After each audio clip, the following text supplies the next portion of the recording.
dia a todos, bom dia a todas, bom dia para você que nos assiste pela Pop TV em Sobradinho e Porto Alegre, ou nos escuta pela Cultural FM em Santa Catarina e no Rio Grande do Sul.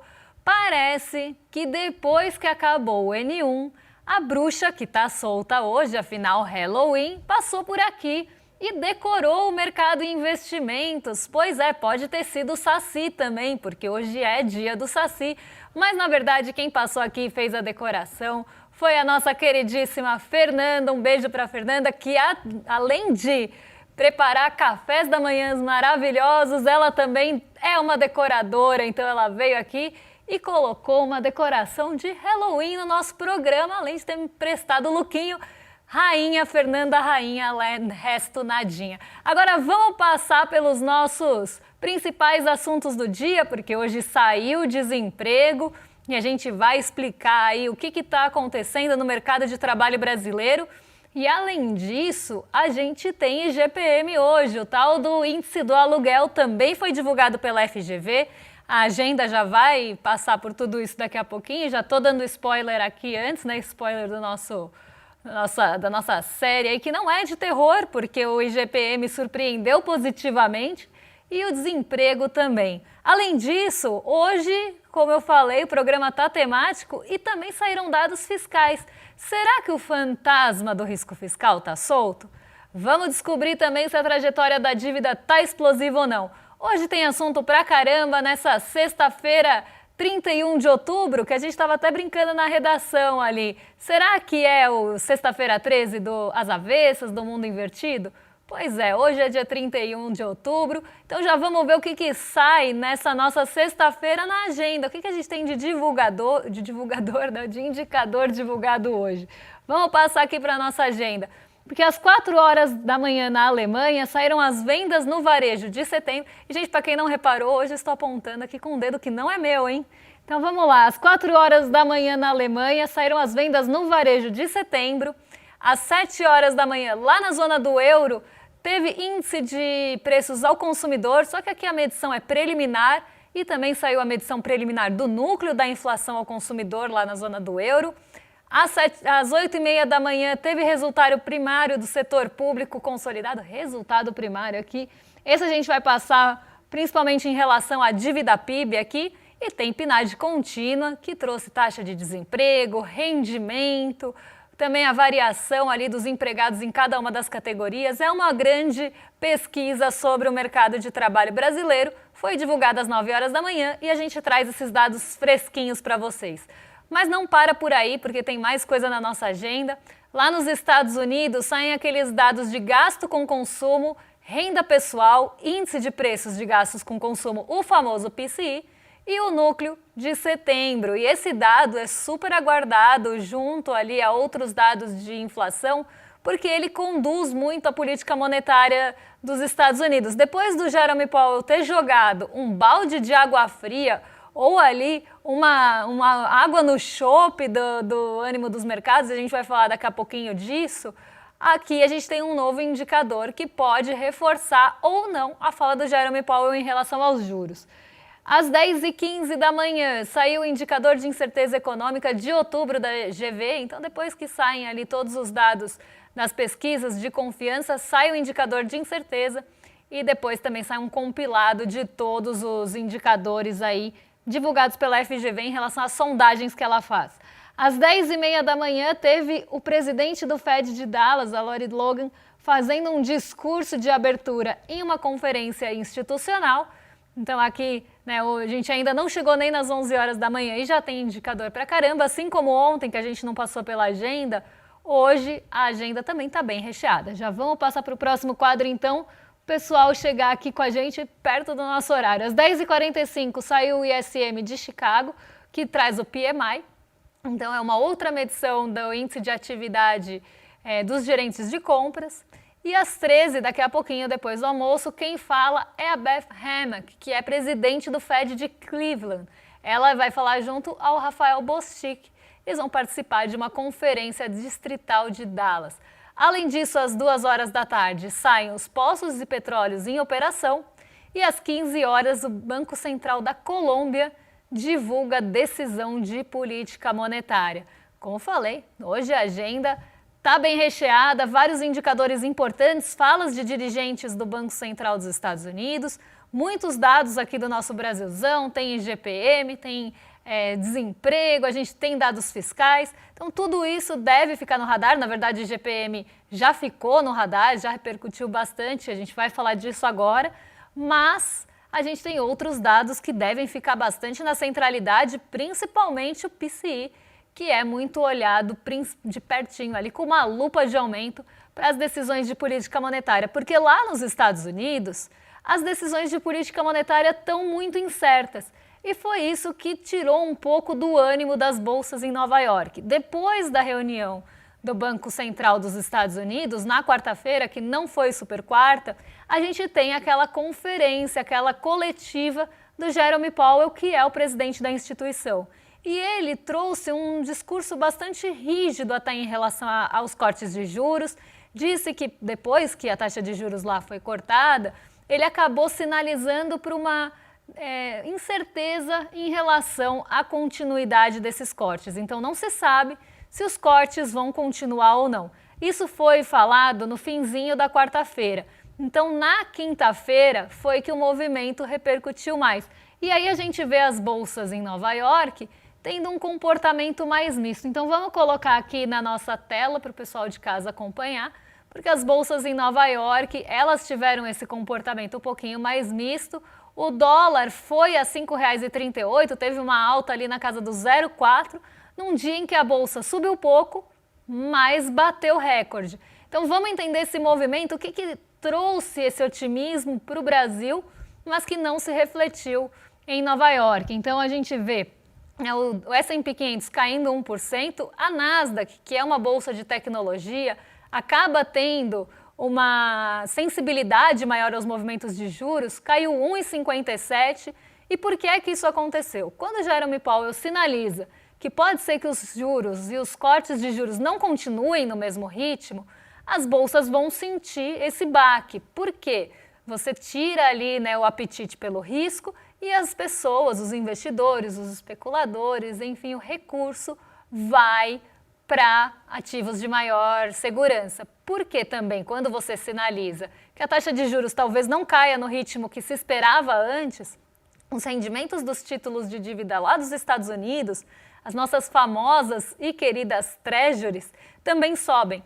Então isso aumenta a atratividade do recurso para esse tipo de investimento mais seguro, para esses títulos de dívida mais seguros. Então isso tira realmente o fôlego das bolsas nova-iorquinas e tirou ontem o fôlego das bolsas num geral lá em Wall Street. Então a gente teve um dia misto no sentido de que os rendimentos dos títulos de dívida subiram e as bolsas caíram. Movimento até que bastante natural. Além disso, o dólar se fortaleceu. Por que o dólar fortaleceu em um dia que a bolsa subiu? Que também não é um movimento mais comum aqui. Isso aconteceu porque se você tem um aumento no rendimento dos títulos de dívida, você tem essa expectativa de que os juros não caiam na magnitude que se esperava antes, vai sair também recurso aqui do nosso Brasilzão para buscar ganho nesses títulos de rendimento que estão subindo. No rendimento dos títulos, desculpa, que estão subindo aqui. Foi uma coisa meio Chaves, inverti tudo. Então o rendimento dos títulos sobem e o dinheiro vai sair daqui para lá para buscar ganho. E quando isso acontece, você tem alta do dólar. Além disso, o movimento da nossa bolsa não foi tão forte. Começou o dia em queda, nossa bolsa começou o dia num ritmo bem lento, chegou a bater os 149 mil pontos, então a gente tropeçou ali nos 149 mil pontos, mas não conseguiu sustentar o patamar. A gente não conseguiu sustentar o patamar por vários motivos. Um deles, a diminuição geral e global do apetite pelo risco.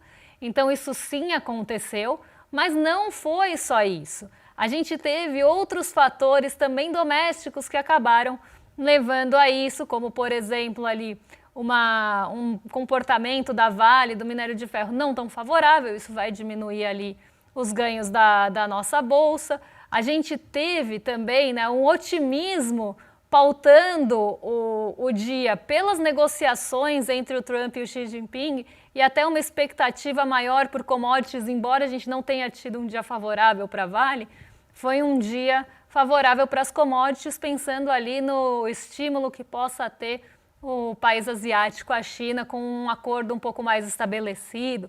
Então, tudo isso acabou pesando aqui no nosso mercado emergente. Então, a gente sobe bastante durante o dia, tropeça nos 149 mil pontos, mas não mantém, porque logo depois à tarde saíram os dados do CAGED. E os dados do CAGED mostram a criação de vagas de emprego formal, as criações de vagas ali no setor privado e principalmente de carteira assinada. E essas criações de vaga ficaram acima do esperado. O Brasil criou mais vagas do que o esperado. E aí o mercado começou já com sua ótica fiscalista, já com sua ótica pensando no lado mais ortodoxo ali da economia em relação a emprego e inflação, e logo tomou uma conclusão de que o Banco Central pode não cortar aqui os juros também no ritmo que se esperava antes. Então isso também deu uma secada no apetite pelo risco aqui. Mesmo assim, por ser um dia positivo, ainda teve realização de ganhos, né? Porque antes de ontem, na verdade, a gente teve um outro recorde. Então, teve o movimento de realização de ganhos, as pessoas não quiseram esperar para ver e venderam parte dos seus ativos para realizar lucro. Então, tudo isso acabou diminuindo o apetite aqui, o ganho aqui, diminuindo o otimismo, mas não foi o suficiente para derrubar a bolsa. Ela ficou positiva ainda que pouquinho, né, 0,10 positiva, e conseguiu bater um novo recorde. Então, um dia bem positivo aqui, com o mercado de trabalho no radar, o exterior no radar e muita influência vinda dos Estados Unidos, mas influência não suficiente para derrubar a bolsa aqui, como derrubou em Nova York.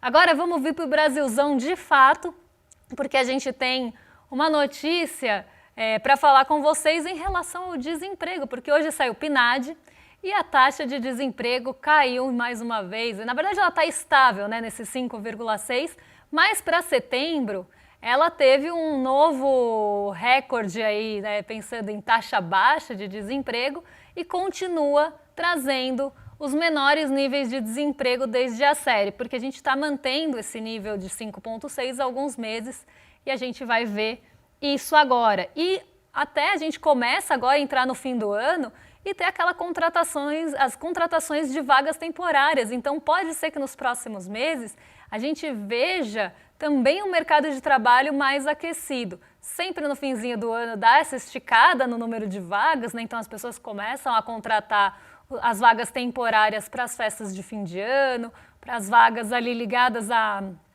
ao final do ano, e depois no ano seguinte, no comecinho do ano, o desemprego sobe um pouquinho, faz uma barriguinha, porque essas vagas terminam. E aí a gente volta para a normalidade. Vamos ver como é que ficou então o desemprego aqui no Brasil, porque ficou em 5,60, assim como estava nos trimestres encerrados nos meses anteriores, então setembro, agosto e julho. A gente está mantendo esse patamar, que é um patamar baixo de desemprego, lembrando aqui que a gente estava em 7% em março desse ano e 6,40% no ano passado, em setembro. A gente vem sim reduzindo o desemprego. A subutilização, que são aquelas pessoas que trabalham menos horas do que elas gostariam, também caiu.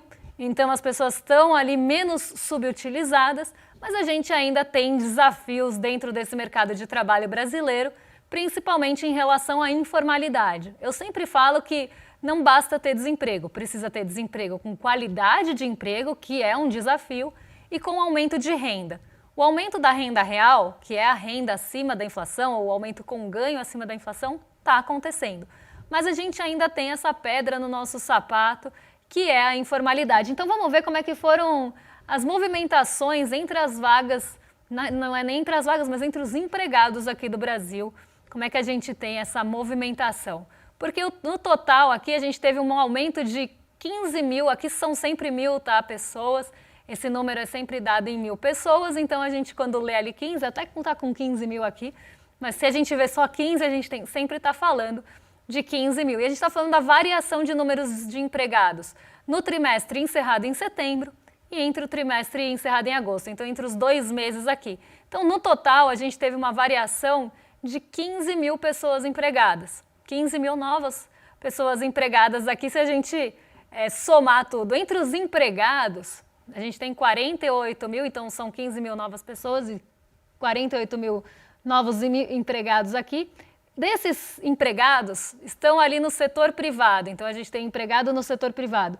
102 mil novas pessoas, ou 102 mil variações positivas. É que fica muito estranho, né? Variação positiva no número de empregados. Então a gente está falando sempre de número de empregados, eu não vou ficar repetindo isso, porque senão vai ficar muito longo. Então a gente teve um aumento de 102 mil de empregados no setor privado, 111 no setor privado sem carteira, 10 mil sem carteira assinada, então uma redução dos empregados sem carteira assinada e aumento nos empregados com carteira assinada que levou a esses 102 mil lá no final, porque aqui é como se fosse uma síntese, tá, das duas linhas embaixo. Empregado no setor público, uma diminuição de 5 mil empregados aqui. E desses empregados do setor público com carteira assinada, a gente teve uma queda de 86 mil, sem carteira um aumento de 42 e, pensando nos estatutários, 39 mil. Entre os empregadores, a gente teve um aumento de 27 mil, 11 deles, né, com CNPJ e um aumento de 37 sem CNPJ. Então, por mais que a gente tenha ali, né, os empregados com carteira assinada tendo alta e os empregados do setor privado sem carteira caindo, algumas outras categorias com carteira caíram. Então, aqui, por exemplo, os empregados do setor público, enquanto os sem carteira aumentaram, ali 42 mil. Além disso, a gente tem o sem CNPJ aqui aumentando bastante, no empregador 37 mil. Mas uma boa notícia vem ali da conta própria sem CNPJ, que pode apontar para uma formalização. A variação de conta própria foi menos 43 mil e a gente tem aqui uma variação de 103 mil pessoas sem CNPJ negativo. Então, quer dizer que as pessoas saíram desse conta própria sem CNPJ, que é um dos maiores desafios que a gente tem aqui no nosso Brasil. O conta própria sem CNPJ é a categoria mais informal que a gente tem. São os famosos bicos aqui. Então, isso mostra, né, que pode estar havendo uma formalização desse mercado e sendo absorvido ali pelos empregados no setor privado com carteira, poderia ser. Mas a gente ainda tem, né, esse desafio porque teve também aumento aqui dos empregados. Volta só um pouquinho aqui na tabela, rapidinho, só para eu passar um dado aqui importante. Então, a gente tem aqui essa saída dos conta própria sem CNPJ que podem ter ido para o setor privado com ou sem carteira, ou não, né? A gente não pode inferir isso porque a gente não sabe qual foi a movimentação de fato. Mas aqui a gente tem um aumento, né, do setor privado com carteira, mas ao mesmo tempo aqui, né, tem essa diminuição do conta própria sem CNPJ. Uma boa notícia até, pensando nos outros meses que a gente tinha um aumento do conta própria sem CNPJ, então pode apontar sim para uma formalização desse emprego ou de uma saída, o que não é o caso porque o desemprego não aumentou. Então aqui a gente pensa mais nessa questão da formalidade. Mas vamos seguir para o próximo gráfico que eu acho que é importante a gente falar, que é da renda. Então a gente está falando do aumento real aqui de renda das pessoas que são habitualmente, que trabalham na semana, em todos os trabalhos, e a gente está falando do rendimento habitualmente recebido, porque tem vários, tá? O IBGE traz várias métricas e a gente trouxe aqui uma delas para vocês, que é a que a gente traz sempre, que normalmente sai nas notícias. Então a gente sai ali em outubro de 2023, há 2 anos, de R$ 3.266, e a gente vê uma trajetória ascendente do rendimento médio mensal recebido. Lembrando que aqui é a média do Brasil.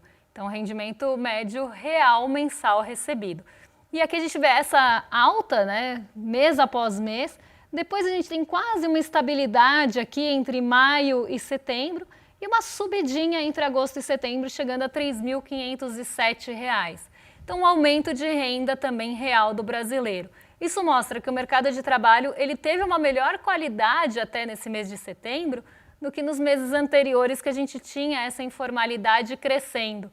Dessa vez a gente viu um movimento de formalização, faz alguns meses que a gente tem também recordes de empregados com carteira assinada. Então, sim, boas notícias para o mercado de trabalho, mas o mercado financeiro deve estar vendo isso de forma negativa, porque aí já começam a falar, né, como falaram do CAGED, que o Brasil está criando vagas no setor privado ali, essas vagas são muito ligadas a serviços, isso vai pressionar a inflação.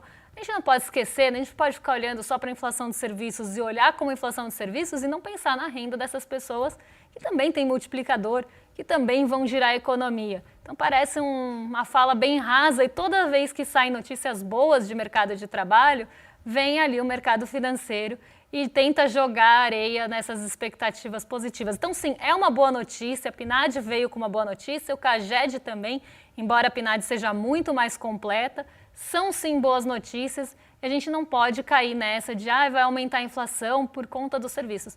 Talvez aumente mesmo um pouco, traga um pouco de pressão, mas a gente não pode esquecer que isso também é renda, que isso também é economia girando. Falando em girar, vamos mudar aqui nosso assunto, porque a gente vai falar agora de pressão também no bolso, vamos falar de IGPM, porque saiu o Índice Geral de Preços Mercado, a famosa inflação do aluguel, e ela trouxe também boas notícias para a gente, porque tivemos susto do bem aqui, né? O IGPM caiu mais do que o esperado, a expectativa aqui era de uma queda, mas a queda foi maior e muito puxada também aos preços ao produtor. Então vamos ver como é que fica, né, de forma geral, o IGPM desse mês, da onde veio as quedas principais aí e quais são os principais pontos que também estão pressionando o nosso bolso, segundo a FGV, que tem uma medição um pouquinho diferente, inclusive nos pesos que são dados, não só para cada uma das categorias aqui do IGP, aqui está IGP-10, tá, mas podem desconsiderar porque é IGPM. Então vamos ver como é que a gente tem essa variação do IGPM e os seus componentes. O IGPM, de forma geral, sai do mês de setembro de 2025 de uma alta de 0,42 e cai para 0,36. O IPA, que é o Índice de Preços ao Produtor, sai de 0,49 para uma queda de 0,59. O IPC, que é aquele que mais diretamente mexe com o nosso bolso, sai de 0,25 para 0,16, não deflaciona, mas desacelera. E o INCC aqui, eu vou só confirmar, mas eu acho que ele também teve desaceleração esse mês, tá? Então eu vou pegar aqui porque eu acho que está errado no gráfico, eu vou só confirmar. Mas a gente passa então para os 12 meses, depois eu volto com a informação do...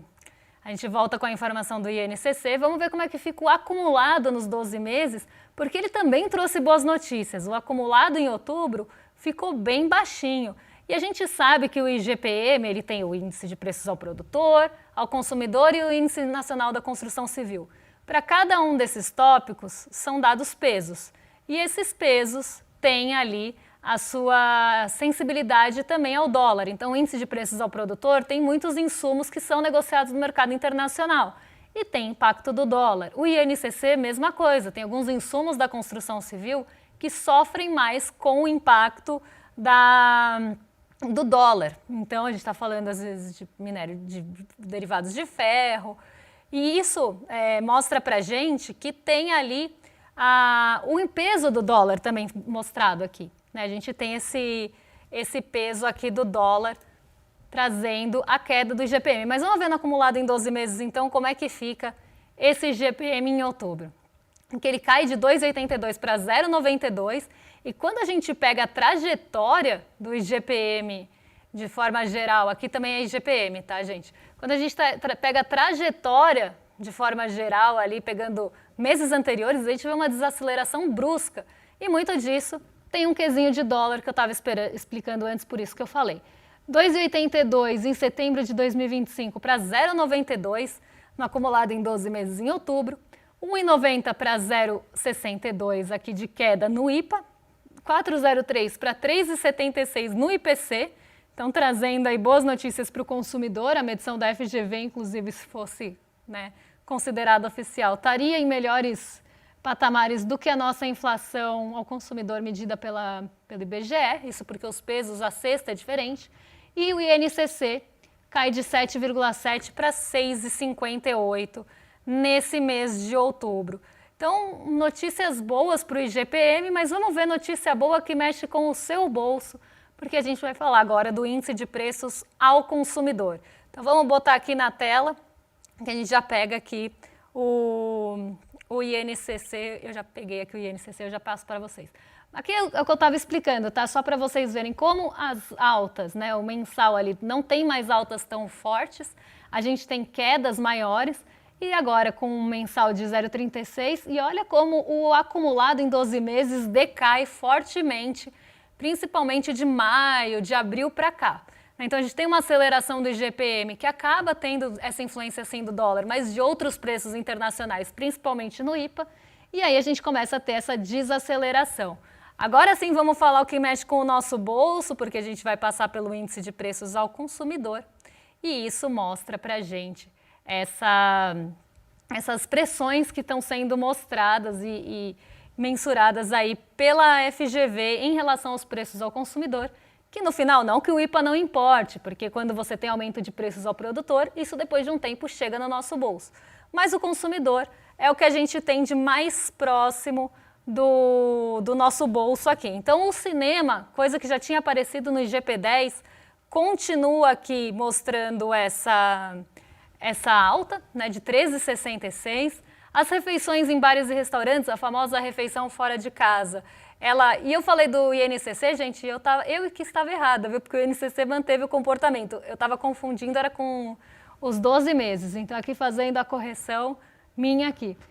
Refeições em bares e restaurantes subiram 0,87, a fora de casa. A passagem aérea, que também apareceu no IPCA 15, com alta de 2,94. A gasolina também, que a gente já tinha tido uma prévia no IPCA 15, ainda que sejam medições diferentes, já trazendo alguns indícios que a gasolina deve continuar pressionando quando a gente tiver a medição do IPC final do IBGE, e plano de seguro-saúde aqui 0,46. E o interessante disso é que vários itens que a FGV coloca aqui entre as maiores altas mexem mais com o bolso das médias e altas rendas do que das rendas mais baixas, caso do plano de saúde, caso da gasolina e caso da passagem aérea.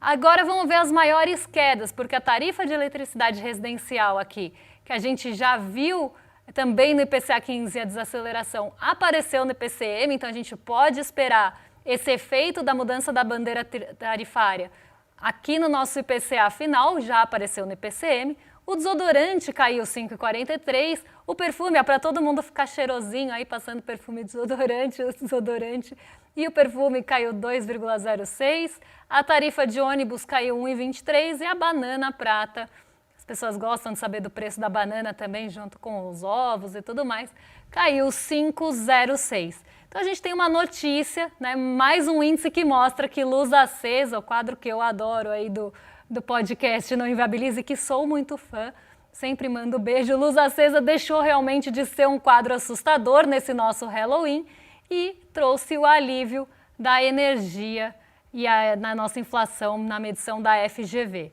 Agora eu quero convidar vocês, e o cinema aumentou 13%, hein? Mas aqui no ICL a gente tem cineminha de graça porque tem o ICL Cinema, ali o nosso Cine Liberta, então vocês fiquem ligados que vocês podem assistir filmes excelentes de casa e de graça enquanto o cinema está subindo de preço. Mas eu quero fazer um outro convite para vocês, que é uma aula que vai acontecer no domingo, dia 2 de novembro, às 8 horas da noite, as lições empresariais que aprendi na China. Eduardo Moreira foi para a China junto com a nossa soja, junto com o nosso minério de ferro e voltou com a mala cheia de novidades, cheias de lições aí para dar para vocês. Então, vocês não percam no dia 2 de novembro a aula que vai ser gratuita e uma aula aí bem importante até para a gente conhecer que inovações que estão vindo da China, como é que estão as coisas por lá em relação às transformações empresariais. Quer assistir essa aula que vai ser fantástica? icl.com.br/China. E já assiste o filme e assiste a aula. Combo perfeito para uma sexta-feira e para um domingo. Agora eu entrego para vocês aí a audiência para o nosso Rolê ICL, que começa a partir de agora. Gente, está acontecendo uma coisa... É Halloween, gente? É pegadinha? Vamos lá, porque agora eu entrego para o Rolê ICL, para os nossos vizinhos de cima. Falaram que eu tô com o dedo do Trump na mão, gente. Então você está demitido e agora vai assistir o Rolê ICL. Nossos vizinhos de cima já estão a postos para receber vocês a partir de agora. Então um beijo, um bom fim de semana e até segunda-feira. Liberamos o replay da aula chamada Grande Mentira do Capitalismo, por tempo limitado. Se você não conseguiu assistir ao vivo, aproveite essa oportunidade. Assista agora e entenda comigo como a esquerda perdeu espaço e como podemos trazê-la de volta ainda mais forte. Você sabia que todos os nossos programas estão no Spotify? A notícia não pode parar e agora você pode acompanhar todos os nossos programas onde e quando quiser. Siga nossos canais no Spotify e tenha acesso ao Chico Pinheiro Entrevista, Desperta ICL, Rolê e muito mais. ICL no Spotify. Informação que te acompanha.